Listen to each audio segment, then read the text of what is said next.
jaunceltnes 35 aizkrauklē. Mēs esam uzprojektējuši siltummezgla pārbūvi. Diemžēl jau otro gadu cilvēki nesaprot, kāpēc tas būtu vajadzīgs. Kaut gan šī apkuras sistēma ir morāli novecojusi. Šīs caurules un šis risinājums bija jau no mājas uzcelšanas. Bet šeit var just, ka te ir silti un te ir samērā lielāki siltuma zudumi. Un, tas brīdis šā vai tā pienāks, ka tas siltummezgls būs jāpārtaisa. Vienkārši dzīvokļu īpašniekiem jāsaprot, visi šie ieguldījumi ir pa viņu naudu.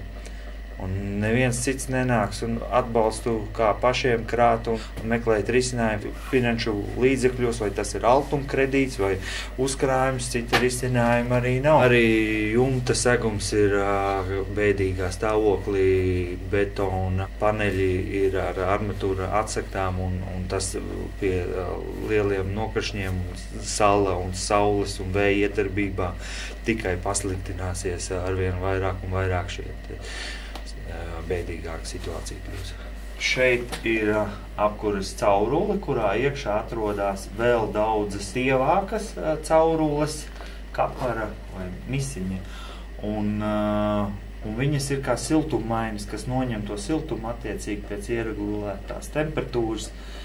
Bet šeit caurules ir ar lieliem diametriem, ar siltuma zudumu koeficientiem un praktiski var redzēt, ka viņas vairs šādā izpildījumā ir vairs nekur tādas grūti atrast vēl. Bet ir aizkrauklē vēl mājas, ir jaunceltnes 53. Šai mēs šogad 2 siltummezglus mainīsim un paliks vēl kaut kādas 3, manuprāt, mājas, kurām mēs pakāpeniski mēģināsim šo situāciju uzlabot.